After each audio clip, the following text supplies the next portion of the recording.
Hello बच्चों, तो कैसे हैं आप सब। उम्मीद करते हैं सब बढ़िया होगा।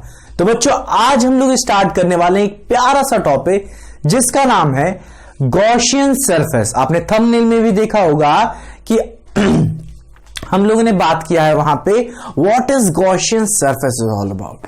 तो बच्चा, आज हम लोग पढ़ने वाले हैं गॉसियन सरफेस क्या होता है, गॉसियन सरफेस का मतलब क्या होता है, उसका फॉर्मूला क्या होता है, उसकी यूनिट क्या होती है। ठीक है बच्चों, उसका यूजेस कहाँ होता है, उस गॉस थ्योरम से हमें मिलता क्या है, वो निकाल के क्या देता है हमें। तो इन सब चीजों के बारे में हम लोग यहाँ पे जानेंगे। तो यहाँ पे टॉपिक लिखते हैं हम लोग क्या बच्चों, गॉसियन सरफेस। तो बच्चों, आप लोग का स्वागत है हमारे इस क्यूट से एक छोटे से चैनल पढ़ाई आसान है। तो इसी पढ़ाई को आसान बनाते हुए हम लोग इस टॉपिक को स्टार्ट करते हैं जिसका नाम है क्या है बच्चों, गॉस थ्योरम। गॉस थ्योरम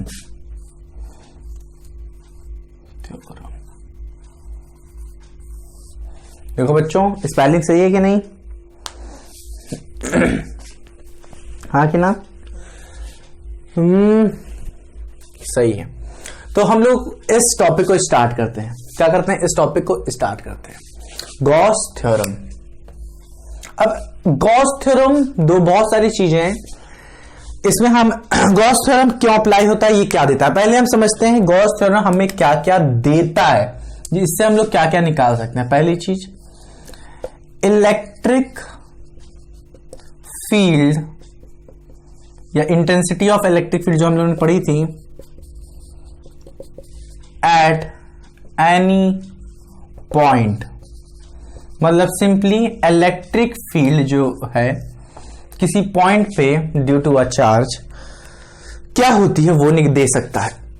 दूसरी चीज, ये हमें इलेक्ट्रिक फ्लक्स भी देता है। मेन है इलेक्ट्रिक फ्लक्स देना। तो दो चीजें प्रोवाइड करता है, क्या? इलेक्ट्रिक फील्ड निकालना और इलेक्ट्रिक फ्लक्स निकालना है। हाँ कि ना? इतना समझ में आया? इसको लिख लीजिए आप अच्छे से। हाँ कि ना? तो इसके ये यूज हो गए। ठीक है, गॉस थ्योरम इसीलिए पढ़ा जा रहा है कि ये क्या हमें डायरेक्ट क्या देगा, और गॉस थ्योरम जो होगा सिर्फ एप्लीकेबल ऑन क्लोज्ड सरफेस होगा, वो भी समझ में आएगा। गॉस थ्योरम अभी हम लोगों ने इसके पहले का टॉपिक पढ़ा है इलेक्ट्रिक फ्लक्स। तो यहां पे भी एक वर्ड यूज होगा, इलेक्ट्रिक फ्लक्स। तो गॉस थ्योरम को कैसे डिफाइन किया गया है ये समझिए। Electric flux linked with any close surface.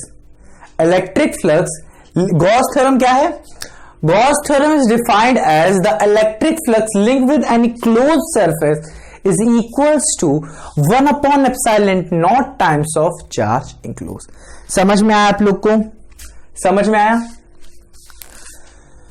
लिखिए, इसकी डेफिनेशन लिखिए। क्या लिखिए? डेफिनेशन क्या लिखेंगे? इलेक्ट्रिक फ्लक्स लिखिए। Electric flux linked with any closed surface, ये कीवर्ड है, closed surface। Electric flux linked with any closed surface is equal to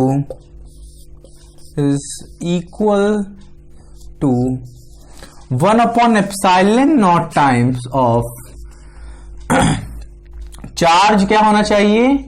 enclosed होना चाहिए मेरे बच्चों। तो यहां से हम लोगों को क्या क्या मिला? इलेक्ट्रिक फ्लक्स हमें पता है क्या होती है, यहां से हम लोग फॉर्मूला निकाल सकते हैं क्या होता है। इलेक्ट्रिक फ्लक्स होता है electric flux link with any close surface. ये क्लोज सरफेस के लिए होगा, क्या होगा? क्लोज्ड सरफेस होगा, for closed surface is equals to 1 upon epsilon naught times of charge enclosed। हाँ कि ना बच्चों? यही होगा। जैसा कि हमें क्या बोलती है, गॉस थ्योरम बोलती है। क्या बोलती है ये? Electric flux linked with any close surface is equals to 1/ε0 times of charge enclose. अब ये गॉस थ्योरम है क्या, इसके बारे में हम लोग जानेंगे। पहली चीज, गॉस थ्योरम हमें एक सेंटेंस है, उसको मैं समझाता हूं कि एग्जाम में आ सकता है कि Gauss theorem is applicable but not useful. Why? ठीक है, ये आ सकता है। ठीक है, 1-2 नंबर में कि why Gauss theorem is applicable but not useful. इसके 3-4 चीजें हैं, 3-4 पॉइंट हैं जिसकी वजह से ये एप्लीकेबल तो होता है बट यूजफुल नहीं होता। क्यों एप्लीकेबल होता है? क्योंकि ये कुछ कंडीशन के अनुसार आता है। अगर ये कंडीशन होंगी तभी ये गॉस थ्योरम अप्लाई होगा, नहीं तो नहीं होगा। तो due to some condition this Gauss theorem is applicable, without this condition they are not applicable and they are not useful. They are applicable but not useful. ठीक है, इसको हम लोग क्या करते हैं, इसको रब करते हैं। इतना समझ में आया? हाँ कि ना? इतना समझ में आया कि नहीं? तो इस गॉस थ्योरम को और आगे बढ़ाते हैं। क्या करते हैं? और आगे बढ़ाते हैं। इसको आगे बढ़ाने से पहले एक फॉर्मूला और अच्छे समझ लेते हैं कि हम लोगों ने एक फॉर्मूला यहां से एक और निकल से आ सकता है कि इलेक्ट्रिक फ्लक्स जो होता है, इलेक्ट्रिक फ्लक्स जो होता है वो integration of a closed surface, हाँ कि ना, E डॉट डी ए लिख सकते हैं कि नहीं? क्यों? क्योंकि ये चीज देखिए, इधर देखिए आप, डी फाई छोटा सा is equals to integration of E dot D a, हाँ कि ना? एक में रुकिए, इसको ऐसे नहीं लिखते। छोटे से फ्लक्स के लिए क्या होगी? छोटी सी एरिया होगी, हाँ कि ना? अब इसको पूरा कैलकुलेट करने के लिए डॉट लगाए, डॉट को हटा देंगे तो क्या हो जाएगा? कॉस थीटा हो जाएगा बच्चों, हाँ कि ना? अब छोटे से फ्लक्स के लिए छोटी सी एरिया है तो पूरा जब कैलकुलेट करेंगे तो टोटल जब फ्लक्स आएगा तो इंटीग्रेट कर देंगे, दोनों को जब इंटीग्रेट करेंगे तो ई तो बाहर आ जाएगा, हाँ कि ना? अगर ई को बाहर नहीं भी लेना चाहते हैं तो ऐसे लिख सकते हैं इंटीग्रेशन। और इसमें गॉस थ्योरम क्या है? क्लोज्ड सरफेस का है, तो integration of a closed surface, हाँ कि ना? ई डॉट डी ए, हाँ कि ना? ये लिख सकते हैं, कॉस को हटा दिया मैंने। तो इंटीग्रेशन, हाँ कि ना, इज इक्वल्स टू, अब यही चीज क्या है उन्होंने, क्या है? Electric flux link with the close surface is equals to 1/ε0 times of charge enclose. इसको भी लिख सकते हैं कि नहीं? क्योंकि जो ये होता है ये इसके भी बराबर होता है, और ये चीज इन्होंने इस तरह डिफाइन की है, हाँ कि ना? गॉस थ्योरम में इलेक्ट्रिक फ्लक्स को इस तरह डिफाइन की है, हाँ कि ना? और ये चीज इसके इक्वल होता है, हमने इलेक्ट्रिक फ्लक्स में पढ़ा है। वहां पे शायद मैंने इंटीग्रेशन वाला शायद कुछ बताया नहीं था, देखिए हमने यहां पे आपको बता दिया। समझ में आया कि नहीं? समझ में आया कि नहीं? क्लोज्ड है, हाँ कि ना? क्लोज्ड है ये। इतना समझ में आया, हाँ कि ना? इतना समझ में आया आपको? तो ये रब करते हैं। अब हमें थोड़ा सा समझना है कि इलेक्ट्रिक फ्लक्स, हाँ यहां पे इज इक्वल्स टू क्या लिखते हैं? 1/ε0 टाइम्स ऑफ चार्ज इनक्लोज्ड। क्या लिखते हैं? इनक्लोज्ड। तो अब यहां पे हम लोग पढ़ने वाले हैं कि गॉस थ्योरम एप्लीकेबल है बट नॉट यूजफुल। व्हाई? यहां पे सम कंडीशंस हैं, इसको रख देते हैं यहां पे। पहली चीज, जो पहली कंडीशन, यहां पे आप कंडीशन डालिए, क्या है? कंडीशन डालिए, यहां पे आप क्या डालिए? कंडीशन डालिए, कंडीशंस डालिए आप, ठीक है बच्चों? पहली कंडीशन ये है, क्या है? पहली कंडीशन ये है कि जो गॉस थ्योरम, गॉसियन सरफेस होनी चाहिए, ठीक है? गॉसियन, जो गॉसियन सरफेस होनी चाहिए, क्या होनी चाहिए? इसको मैं रब कर देता हूं, ये इतना पूरा, क्योंकि आ नहीं पाएगा।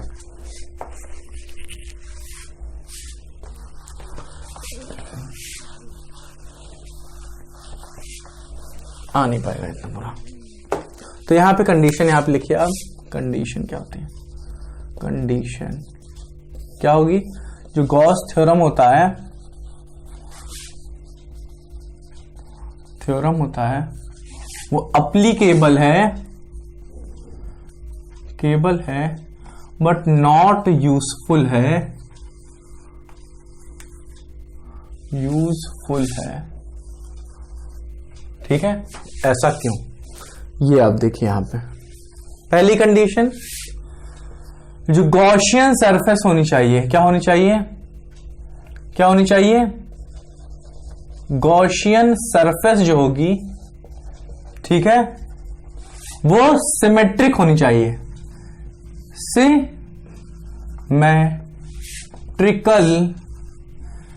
The Gaussian surface should be, यहां पे आप लगाइए, should be the Gaussian surface should be symmetrical, the Gaussian surface should be symmetrical with charge. The Gaussian surface should be symmetrical with charge. कैसे, अगर ये कोई चार्ज है, हाँ कि ना, इसको रख देते हैं, हाँ कि ना, the Gaussian surface will be symmetrical with charge, ये है चार्ज। अब हमने ये कोई गॉसियन सरफेस बना लिया, ये है चार्ज। अब इसके रिस्पेक्ट में अगर मैं कहूं क्या ये सिमेट्रिकल है, हाँ है,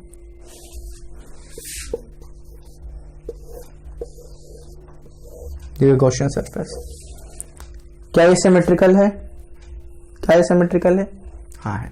तो यही चीज बताना चाहता है कि the Gaussian surface should be symmetrical about charge, लिख लीजिए, विद चार्ज नहीं, अबाउट चार्ज, अबाउट चार्ज, ठीक है बच्चों। ये होगी पहली चीज, हाँ कि ना, इसको रब कर दें,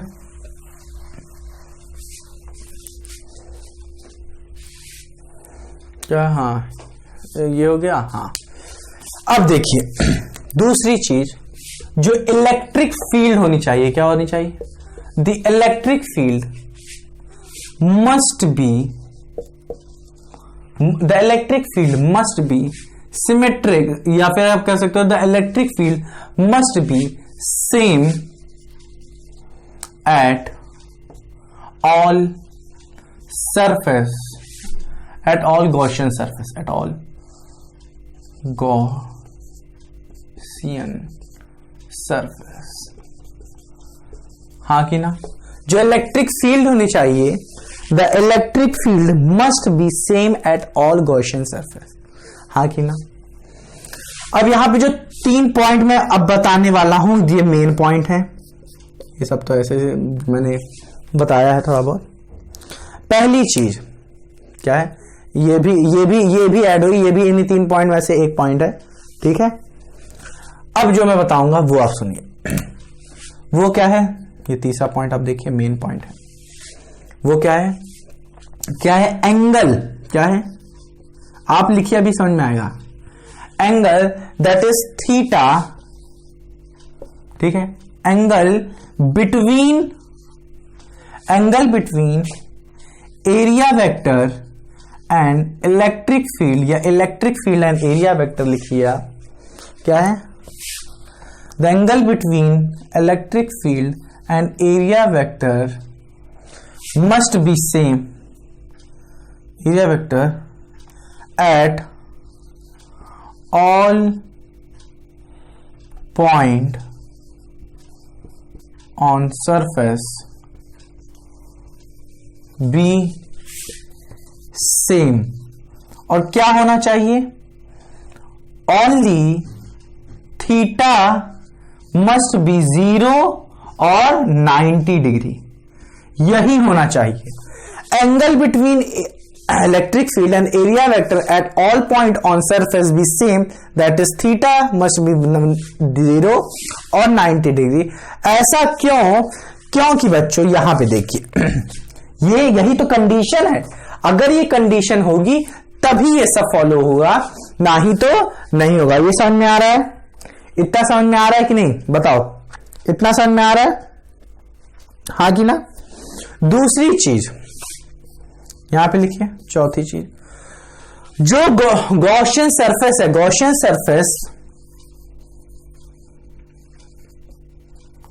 surface must pass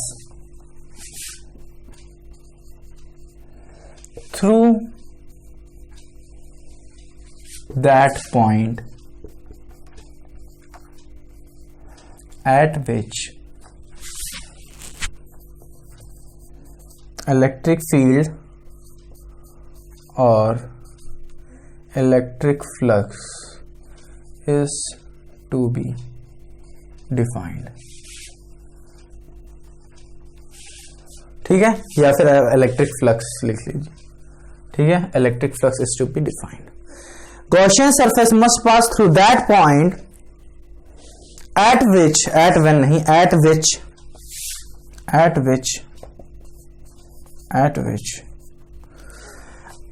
electric flux is to be defined. समझ में आया?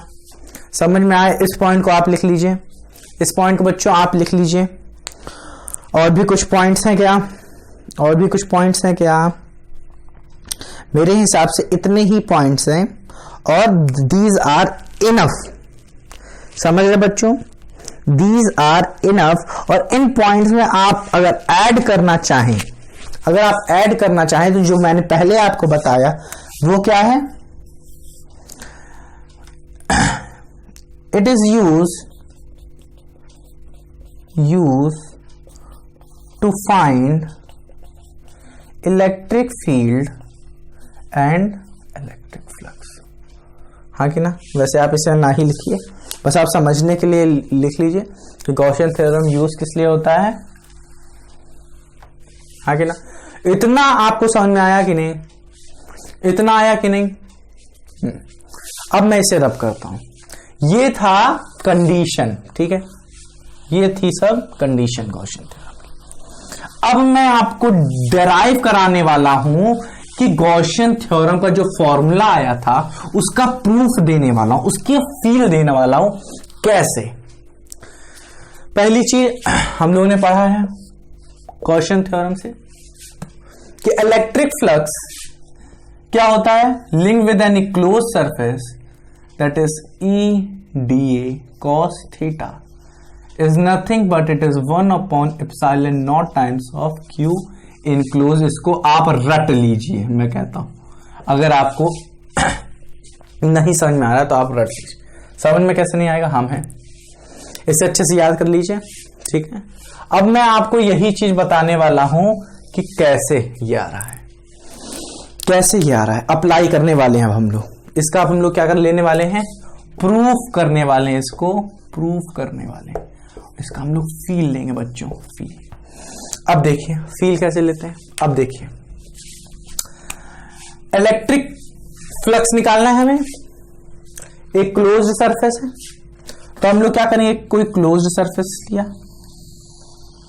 एक मिनट रुकिए, ऐसे नहीं समझाएंगे, ऐसे नहीं समझाएंगे, ऐसे नहीं समझाएंगे। क्या है? Gaussian theorem. अब ये कोई चार्ज है, पॉजिटिव क्यू चार्ज ले लेते हैं। इस चार्ज से कुछ इलेक्ट्रिक फील्ड्स निकल रही होंगी, हाँ कि ना? हाँ कि ना? कुछ इलेक्ट्रिक फील्ड निकल रही होंगी। इसको अब हम लोग क्या करेंगे? इसको हम लोग एक गॉसियन सरफेस से कवर कर देंगे। क्या करेंगे बच्चों? गॉसियन सरफेस से इसे कवर कर देंगे। अगर मुझे क्या निकालना है? फ्लक्स निकालना है। क्या निकालना है? अगर फ्लक्स निकालना है कि ये कितना फ्लक्स जनरेट कर रहा है, कितना फ्लक्स निकाल रहा है, अगर ये कैलकुलेट करना है तो अब हम लोग क्या करेंगे? इसको एक फुटबॉल जो होता है, फुटबॉल अगर ले लें हम लोग, कोई फुटबॉल ले लें, तो वॉलीबॉल ले लो, कोई भी बॉल ले लो, वॉलीबॉल, बास्केटबॉल, फुटबॉल, ठीक है, उसके बीच में सेंटर पे रख देते हैं। ठीक है, यहां पे हम लोग क्या बना ले रहे हैं? ये कुछ ऐसे कुछ सर्किल बना लेते हैं। यहां पे कुछ ऐसा कुछ शो कर दूं मैं जिससे आपको लगेगा हाँ भाई ये कुछ है। समझ में आ रहा है? ये कुछ क्या है? मैंने कुछ बॉल टाइप का लिया। ये मैं इसलिए ऐसे ही बना दिया आप लोग के, जैसे दिमाग में रहे। हाँ, 3D डायग्राम है। समझ रहे हो बच्चों? कुछ ये इसकी रेडियस होगी, मान लेते हैं कुछ कैपिटल R होगी। हाँ कि ना बच्चों? इतना समझ में आया? अब ये क्या कर रहा होगा? कुछ इलेक्ट्रिक फील्ड लाइंस निकाल रहा होगा, कुछ ऐसे। हाँ कि ना? कुछ E ऐसे निकाल रहा होगा। और area vector will always be perpendicular to its surface. तो एरिया वेक्टर हर एक पॉइंट के लिए क्या होगा, परपेंडिकुलर निकलेगा। तो इस पॉइंट के लिए भी क्या होगा, ये कुछ, अगर मैं ये वाला ऐसे कुछ मान लेता हूं, कुछ एरिया है, ये डी ए कोई एरिया है छोटा सा, तो इसके लिए भी क्या होगी, एक छोटी सी इलेक्ट्रिक फील्ड क्या होगी, डीई होगी, हाँ कि ना। इसी तरह यहां पे भी, हाँ कि ना बच्चों, हाँ कि ना, यहां पे भी ई होगा और यहां पे भी एरिया ऐसे ही होगा, यहां पे भी ऐसे होगा छोटे से एलिमेंट के लिए, हाँ कि ना बच्चों, हाँ कि ना।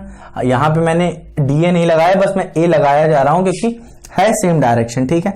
इसी तरह इसके लिए भी होगा, इसी तरह इसके लिए भी होगा, हाँ कि ना बच्चों, समझ में आ रहा है। Area vector perpendicular to the surface और इलेक्ट्रिक फील्ड लाइंस भी आ रही। तो जो एंगल बन रहा है theta, angle between A and E या E and A is equals to 0 degree, हाँ कि ना, समझ में आया। और यही चीज बता रहा था, यही एप्लीकेशन थी, application of a Gauss theorem, that the angle must be 0 और 90 डिग्री। हाँ, यहाँ पे क्या बन रहा है, 0 डिग्री। इतना समझ में आया कि नहीं, इतना समझ में आया, बताओ इतना समझ में आया कि नहीं। आप अगर नोट करना चाहें इसमें से कुछ, तो आप इसमें से क्या कर सकते हैं, नोट कर सकते हैं, हाँ कि ना। अब हम लोग क्या करने वाले हैं, इसका प्रूफ करने वाले हैं। अब मैं ऊपर से ये रब नहीं करता, यहीं से स्टार्ट कर देते हैं थोड़ी प्रूविंग। इस बगल में यही है हमारी सब प्रूविंग का एरिया, ठीक। अब यहां से हम लोग कैसे स्टार्ट करेंगे, हमें पता है इलेक्ट्रिक फ्लक्स, क्या पता है, electric flux is equals to integration, या फिर हम लोग कर सकते हैं electric flux is equals to integration of, नहीं, electric flux is equals to E dot D A होता है, हाँ कि ना बच्चों। Electric flux is equals to क्या होता है, ई डॉट डी ए होता है, डी ए कॉस थीटा, हाँ कि ना, हाँ कि ना। और ये भी क्या है, छोटे से देखो बच्चों, इधर देखो, ये क्या होगा, छोटी सी एरिया है, हाँ कि ना, ये छोटी सी एरिया है, छोटी सी एरिया के लिए छोटा सा इलेक्ट्रिक फ्लक्स होगा, हाँ कि ना। तो यही चीज मैंने यहां पे लिखी है, छोटे से एरिया के लिए छोटा सा इलेक्ट्रिक फ्लक्स। अब जब हम लोग इसे इंटीग्रेट कर रहे हैं, और ये क्या है, क्लोज सरफेस है, तो यही चीज यहां पे मैं बताने वाला था कि ये जो इलेक्ट्रिक फ्लक्स जब इंटीग्रेट कर देंगे इसको ऐसे ऐसे, तो ये किसके लिए लग रहा है, क्लोज सरफेस के लिए। यही चीज मैं यहां पे बताने वाला था, तो इसलिए मैं लगा नहीं रहा था। तो ये क्या हो गया, क्लोज सरफेस के लिए हो गया। अब ई क्या है, ई की वैल्यू क्या आ जाएगी हमारी, बताइए, ई की वैल्यू क्या आ जाएगी, 1/4 पाई एप्सिलॉन नॉट। अब ये ई तो बाहर निकाल लेते हैं, integration of D A cos theta, ठीक है, कॉस थीटा। अब बताइए एरिया ऑफ दिस, और ये आर 1/4 पाई एप्सिलॉन नॉट ई की वैल्यू, अरे सॉरी, ये क्या होता है, ई की वैल्यू क्या होता है, 1/4 epsilon naught q upon r square, and r is the distance at the point we are taking what, electric field, और वो क्या है, कैपिटल आर स्क्वायर, हाँ कि ना बच्चों। इसे अच्छे से लिख लेते हैं, क्या होगा, 1/4 pi epsilon naught q upon capital R square integration of D A cos theta, हाँ कि ना। अब डी ए क्या है, एक छोटा सा, तो इस पूरे बॉल का, फुटबॉल का, वॉलीबॉल का क्या होगा एरिया। अगर आपको ये नहीं पता तो यहां पे देखिए, मैं बता रहा हूं, area of this whole it will be what, 4 r square, 4 pi r square, 4 pi r, ये होता है क्या, 4 पाई आर स्क्वायर होता है। और यहां पे आर क्या है, कैपिटल आर, तो यहां पे हमारा क्या होगा, कैपिटल आर, 4 पाई आर स्क्वायर। तो कॉस थीटा की वैल्यू क्या है, थीटा की वैल्यू क्या है, 0, तो कॉस 0 की वैल्यू क्या आ जाएगी, कॉस 0 डिग्री की वैल्यू क्या आ जाएगी बच्चों, बताओ, 1। समझ में आया, कॉस 0 की वैल्यू क्या हो जाएगी, 1। तो ये चीज तो 1 हो गया, और ये क्लोज सरफेस जो था, ये क्या हो जाएगा हमारा 1/4 pi epsilon not capital R square. ये इसकी जो एरिया थी हमारी क्या आई है 4 पाई कैपिटल आर स्क्वायर, हाँ कि ना, और थीटा की वैल्यू ये कॉस थीटा की वैल्यू बना 4 पाई से 4 पाई कट गया, हाँ कि ना, कैपिटल आर से कैपिटल आर कट गया, और ये क्यू तो ऊपर था ही यहाँ पे, तो आंसर क्या हो गया, क्यू क्या है इनक्लोज्ड है इसके अंदर, इस इनक्लोज सरफेस के गॉसियन सरफेस के अंदर। ये हमारा क्या है गॉसियन सरफेस है, गॉसियन सरफेस है, हाँ कि ना बच्चों। तो हमारी प्रूविंग में क्या आया Q अपॉन एप्सिलॉन नॉट, और दिए क्या है इनक्लोज्ड है। अब इसे हम अच्छे से फिर से आपको रिवाइज करवा देते हैं अगर आपको नहीं समझ में आया, उन बच्चों के लिए जिनको नहीं समझ में आया। गॉसियन थ्योरम क्या कहती है बच्चों, गॉस थ्योरम क्या कहती है, electric flux linked with any close surface. देखिए electric flux, electric flux, electric flux, electric flux, electric flux linked with any closed surface. Electric flux कौन निकालेगा, क्यों, इलेक्ट्रिक फ्लक्स, इलेक्ट्रिक फ्लक्स क्या थी, number of field lines passing perpendicular, क्या passing perpendicular, passing perpendicular through any surface, हाँ कि ना। तो ये सब हमें मिला। तो इन्होंने क्या किया Gaussian theorem, the electric flux linked with any closed surface is equal to 1 epsilon naught times of charge enclose, जैसा कि हमने देखा। इसमें हमने क्या किया, एक चार्ज लिया और जिस पॉइंट पे हमें निकालना था, मान लेते हैं ये पॉइंट था, इस पॉइंट से हमने मान लेते हैं कोई पी पॉइंट था, इस पॉइंट से हम लोगों ने गॉसियन थ्योरम, गॉसियन सरफेस पास कराई, जो कि क्या थी, सिमेट्रिक थी, सिमेट्रिक अबाउट चार्ज थी।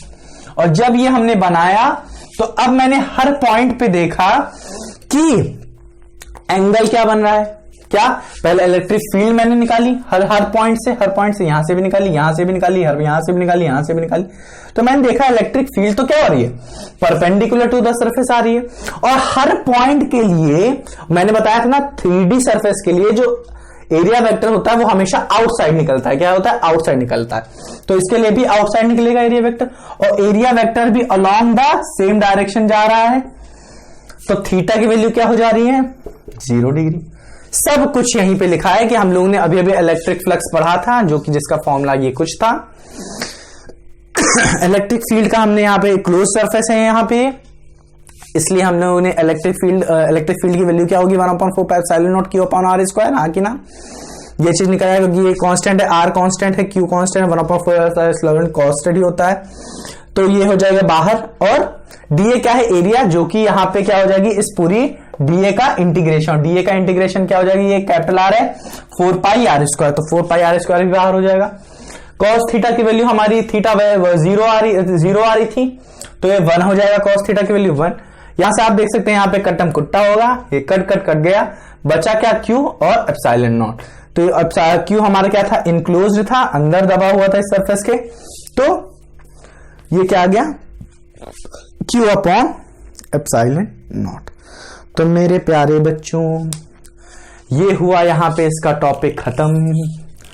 अब हम लोग हाँ ये हो गया पूरा टॉपिक यहाँ पे गॉसियन थ्योरम का खत्म हो गया। इससे रिलेटेड कुछ हो सकता है, आप क्या करिए कुछ न्यूमेरिकल सॉल्व कर लिए, अगर नहीं होता तो हम किस लिए हैं, हम आपको बताएंगे न्यूमेरिकल कैसे सॉल्व करने। तो ये हो गया बच्चा गॉसियन थ्योरम का फील, गॉसियन थ्योरम का प्रूफ। तो बच्चों इस टॉपिक को आप जरूर रिवाइज करिए, इस पूरे चैप्टर में इस टॉपिक को बहुत जरूर रिवाइज करिए, क्योंकि इससे बहुत सारे क्वेश्चंस आते हैं, ठीक है। तो इसको रिवाइज करिए, अपने तबीयत का ख्याल रखिए। मिलते हैं बच्चों हम लोग अपने अगले वीडियो में। तो तब तक के लिए टेक केयर।